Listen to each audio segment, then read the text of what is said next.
वीर शहीद नीलंबर पीतांबर की धरती पर आदिवासी उलगुलान में उपस्थित आप सबों को मेरा झारखंडी जोहार। साथियों, 14 सितंबर को हम लोगों ने झारखंड की राजधानी रांची से आदिवासी आक्रोश बाइक रैली की शुरुआत की और वहां से जो मुहिम शुरू हुई झारखंड के कोने कोने में जाकर यहां तक पहुंची है। कल हम लोग धरती आबा बिरसा मुंडा की धरती पर थे। 2 लाख से ज्यादा आदिवासी वहां पर जुटे थे। इतनी बड़ी ताकत, इतने असंख्य लोगों को देखकर कुर्मी महतो हैरान है। आखिर हमने क्या कर दिया कि आदिवासी इतना आक्रोशित हो गए हैं, ये सोच रहे हैं। मैं आपको बताना चाहता हूं, ये लोग कह रहे थे जब हमने इनको बहुत हल्के में जवाब दिया कि आप आदिवासी नहीं हो, आप महाराष्ट्र से आए हो, आप झारखंडी नहीं हो, तब इन लोगों ने कहा कागज दिखाओ, कागज दिखाओ, कागज दिखाओ। साथियों, हमने ब्रिटिश हुकूमत से लेकर जितना इतिहासकार है, जितने दस्तावेज है, जितने गजेटियर है और जितने एंथ्रोपोलॉजिस्ट डॉक्यूमेंट है, सारे चीजों को इतना सारा कागज पटक दिया कि वो लोग जो है धड़ाम से गिर गए और फ्लट हो गए। आपको मैं बताना चाहता हूं, आज वो कागज मांगना छोड़ दिया। उसके बाद इनके जितने भी बुद्धिजीवी हैं मुंह दिखाने लायक नहीं रहे। टीवी चैनलों में उनको बुलाया जा रहा है, जहां हमारा नाम सुनते हैं मुंह छुपाकर भागने लगते हैं। ये हालत हो गई है उनकी। तो आप समझ सकते हैं कि भौतिकता का ताकत से हम लोगों ने भौतिकता के पिच पर उनको पटक पटक पर सुला दिया। हम लोगों ने आंदोलन के पिच पर उनको पटक पटक कर सुला दिया है, क्योंकि भारत देश में जितना लंबा, जितना विस्तार क्रांति और शहादत का इतिहास हम आदिवासियों के पास है, वो किसी के पास नहीं है। और ये कुर्मी महतो, ये फर्जी लोग, इनके पास क्रांति और शहादत का कोई इतिहास नहीं है। ये लोग कब आंदोलन में जुड़े?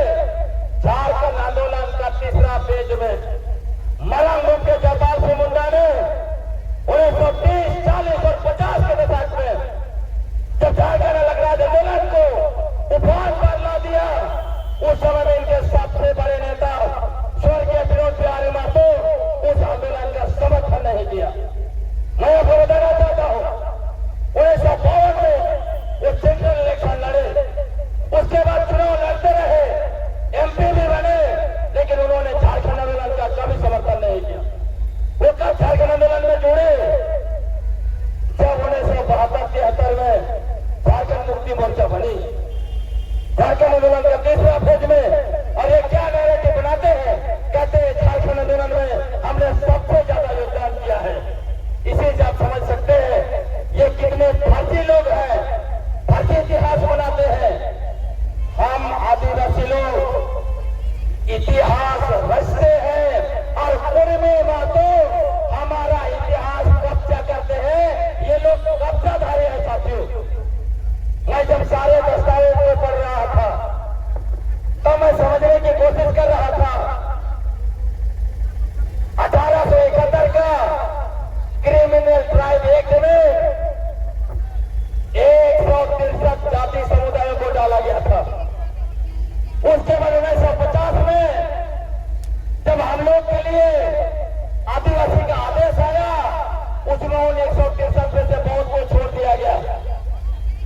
1961 में लोकूट कमेटी आई, लोकूट कमेटी ने उसमें से भी बहुत को छोड़ दिया, लेकिन उन लोग कभी मांग नहीं किया कि हमको 1771 में शामिल किया गया था, हमको 1950 में शामिल किया गया था। आपका ये निकाल दिया गया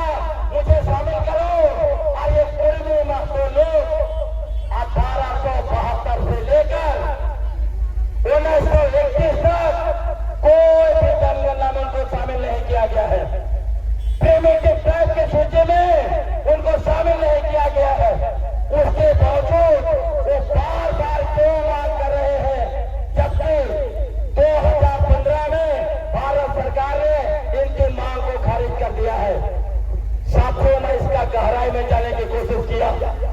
जब मैं इसका गहराई में जाने की कोशिश किया तब मुझे समझ में आया साथियों, ये सिर्फ आरक्षण का मामला नहीं है। ये सिर्फ आरक्षण से हमारा राजनीतिक अधिकार छीनना चाहते हैं, इतना मामला नहीं है।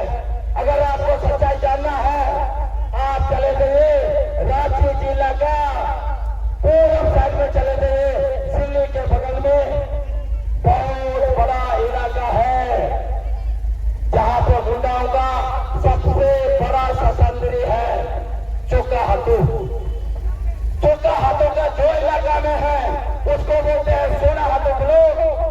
सोना हाथों ब्लॉक आप जाएंगे तब असली पता चल जाएगा।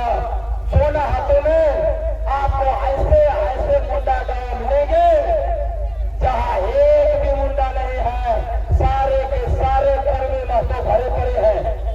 उनसे सवाल पूछना चाहिए, ये जो मुंडा गांव का मुंडारी का नाम से जो गांव है, ये गांव जहां पे मुंडाओं का इतना सारा शासनगिरी है, ये गांव जहां मुंडाओं के बड़े बड़े स्मारक पत्र है, ये तुम्हारा कुर्मियों का गांव कैसे हो गया? आपको मैं बताना चाहता हूं, जब 1873 में डाल्टन लिख रहे थे मुंडाओं की पतंगबाजी को लेकर, तब डाल्टन बहुत सरप्राइज थे। डाल्टन ने लिखा है कि उनको कुर्मियों के गांव में मुंडाओं के बड़े बड़े पतंगबाजी मिले, उनको कुर्मियों के गांव में मुंडाओं का शासनगिरी मिला। डाल्टन ने लिखा है ये निश्चित रूप से मुंडाओं के गांव थे जिसको कुर्मियों ने कब्जा किया और मुंडाओं को यहां से भगा दिया है। मैं आपको बताना चाहता हूं, एसी रॉय सबसे बड़े विद्वान थे एंथ्रोपोलॉजिस्ट के। जब एसी रॉय रिसर्च कर रहे थे मुंडा और उनका देश लिखा, तब मैं आपको बताना चाहता हूं, उन्होंने बताया कि कुर्मी महतो लोग बाहर से आए हुए हैं और इन लोगों ने मुंडाओं के इलाकों का कब्जा किया। आपको मैं बताना चाहता हूं, ये लोग क्यों जो है कि ये कह रहे थे कि हम जो है छोटानागपुर के सबसे पुराने बसिंदे हैं। ये कहने के पीछे यही कारण था कि वो जो है खुद को छोटानागपुर का सबसे पुराना बसिंदा बताकर जिस तरह से हमारे पुरखों की जमीन को कब्जा किया है, हमारे पुरखों के गांव को कब्जा किया है, हमारे पुरखों के इलाकों को कब्जा किया है, उसको जो है कानूनी रूप से अपना घोषित करवाना चाहते थे। इसीलिए नैरेटिव बनाया कि ये लोग छोटानागपुर के सबसे पुराने बसिंदे हैं। आपको बताना चाहता हूं, ये लोगों ने फांसी जहाज बनाया। ये लोगों ने जो भूमि सबसे पुराना इतिहास आंदोलनकारी रहे रघुनाथ सिंह भूमि को रघुनाथ महतो बनाया ताकि ये बता सकते हैं कि ये जो है यहाँ के सबसे पुराने बसिंदे हैं जिन्होंने अंग्रेजों को सबसे पहले चुनौती दिया। साथियों, आपको मैं बताना चाहता हूँ, आपको जानना चाहिए, मैंने उनको कहा शैलेंद्र महतो जी को सवाल पूछा, आपने जो 5 नारा अपना किताब में लिखा है, ये बता दो शैलेंद्र महतो जी, ये नारे आपको कहां से मिले? क्योंकि कोई अंग्रेज इतिहासकार ने नहीं लिखा, कोई इंडियन इतिहासकार ने नहीं लिखा। किसने लिखा? कहीं कुछ दस्तावेज नहीं। क्या रघुनाथ महतो रात में इनके सपने में आए और इन्होंने इतिहास लिखने के लिए कहा? ये इनको जवाब देना पड़ेगा। मैं आपको बताना चाहता हूं, उन्होंने कहा कि रार भूमि हमारा है। मैंने उनसे सवाल किया, रार भूमि आपका है तो रार भूमि 30 लाख करोड़ पुराना है, 30 करोड़ पुराना है, 30 करोड़ साल पुराना भूमि आपका कैसे हो सकता है? आप दावा करते हो आप 65,000 साल पहले यहाँ पर आए। ये लोग झूठ पर झूठ और झूठ पर झूठ बोल रहे हैं। वो कहते 65,000 साल पहले यहाँ पर आए। मैंने उनको कहा जब 65,000 साल पहले यहाँ आप आए थे तो ये बता दो कि 55,000 साल तक आपके पुरखे क्या खाते थे, क्योंकि खेती की शुरुआत 10,000 साल के अंदर में आया। मैंने उनको कहा आप 65,000 साल पहले आए, कहते हो हमारा 81 दृष्टि है, तो आपकी भाषा नहीं है, ये 81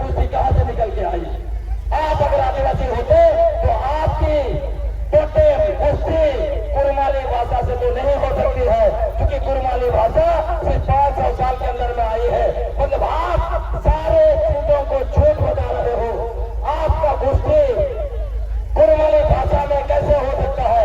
हमारा खड़िया का टोटल खड़िया भाषा में है, उराव का टोटल उराव भाषा में है, मुंडा का टोटल मुंडा भाषा में है। तो आपका भाषा कुरमाली एक इंडो आर्यन भाषा में कैसे हो सकता है? इसका मतलब आप सब कुछ जो है वो फर्जी कर रहे हो। साथियों, आपको मैं बताना चाहता हूँ, इन लोगों ने सिंभू में आप चले जाइए, वहां पे हमारे हो भाइयों का गांव को कब्जा किया है, उनका हाथों मुंडा तक बन गए। मैंने आपको बोला मुंडा इलाका में मुंडा दिवसों का जमीन, उनका गांव, उनका इलाकों को कब्जा किया। संथालों को भाई भाई बनाए, संथालों के पीठ में उन्होंने छुरा हुआ। अब आपको समझना चाहिए, समय भी नहीं है और मेरा गला बैठा है, इसलिए मैं बहुत ताकत से नहीं बात कर रहा हूँ। आपको आखिरी बात यह बताना चाहता हूँ, ये लोग कहाँ से आए ये समझ लीजिए और कैसे आए हमारे यहाँ। ये लोग सबसे पहले 17वीं शताब्दी में महाराष्ट्र से आए, जब मुगल लोगों ने इनके साथ बहुत ज्यादा अत्याचार किया और ये आदिवासी इलाके में आए। इनको जो है संतालों ने सबसे पहले आश्रय दिया, इसीलिए माझी मातो भाई भाई कहा जाता है, जिसके बारे में रिजले ने प्राइवेट क्लास से बंगाल में लिखा हुआ है। आपको मैं बताना चाहता हूँ, उसके बाद जब इन्होंने चढ़ाई किया मुर्शिदाबाद में, तब उस समय में उस सेना में रघुजी भोसले के सेना में बहुत सारे कुर्मी मातो थे, वो लोग उसी सेना में डराए। रघुजी भोसले छोटानागपुर में शासन चलाते थे, नागपुर में, उसी टाइम में यहीं पे रह गए और उनके सेना लोग मुंडाओं के गांव में घुसे, वही लोग भूमिज के गांव में घुसे, वही लोग संतालों को हजारीबाग इलाके के से बेदखल किया और संताल लोग उधर आगे चले गए। साथियों, तो ये इस तरह से हमारे इलाके में। तीसरा, ये लोग कमाने खाने के लिए आए, चोरी खून को बेचा, इन लोगों ने पैसा इकट्ठा किया, जमीन खरीदा और सरकारी अफसरों के साथ, जमींदारों के साथ मिलके हमारे गांव के हाथों मुंडा बन गए। आप देख लीजिए, सिंभू का गजेटियरों ने सब 10 इसका प्रमाण है। ऐसे ऐसे प्रमाण हमारे पास सारे प्रमाण हैं। आखिरी बात मैं ये कहना चाहता हूँ, अभी ये लोग कह रहे हैं कोर्ट जो बोलेगा वो हम सुनेंगे। मैं आपको बताना चाहता हूँ, ये लोग झारखंड हाईकोर्ट में गया है, ये लोग कोलकाता हाईकोर्ट में गया है। सुप्रीम कोर्ट का 2000 का फैसला है, मिलिंद बनाम state of Maharashtra. Supreme court ने स्पष्ट कहा है, हाई कोर्ट को और राज्य सरकारों को कोई भी जाति समुदाय को अनुसूचित जनजाति में डालने का कोई अधिकार नहीं है। आपको मैं बताना चाहता हूँ, मणिपुर में जब मणिपुर हाईकोर्ट ने वहां के मेती को अनुसूचित जनजाति की सूची में डालने का राज्य सरकार को आदेश दिया, तब सुप्रीम कोर्ट ने कहा ये आप नहीं कर सकते हो, ये आपके अधिकार क्षेत्र में नहीं है। उसके बाद साथियों, मणिपुर हाईकोर्ट ने अपने ही फैसला को 2024 में बदल लिया। इसका मतलब स्पष्ट है, कुर्मी महतो लोग झारखंड हाईकोर्ट में और कलकत्ता हाईकोर्ट में भूसा कूट रहे हैं। उस भूसा से कुछ नहीं निकलने वाला है। आप धान कुटेंगे तब ना चावल निकलेगा, भूसा कुटेंगे तो कुछ निकलेगा। ये लोग सिर्फ और सिर्फ क्यों ऐसा कर रहा है? एक तो मैंने बता दिया, हमारा कब्जा किया हुआ सब चीज को लीगलाइज करना है। और मूल बात जो कि 2024 के चुनाव में आजसू पार्टी का सूरज होते होते बच गया, जेल गम का सूरज उदय हुआ बहुत मुश्किल से, बादल आ गया तो इनको पता चल गया ये लोग झारखंड का नेता आज जो है कि झारखंड का पार्टी बनाने आए थे, ये बने नहीं। इसलिए आप इन्होंने निर्णय लिया कि महतो का पार्टी बनाओ और महतो नेता बनो और उप मुख्यमंत्री का कुर्सी को कब्जा करो। ये दोनों लोगों का नजर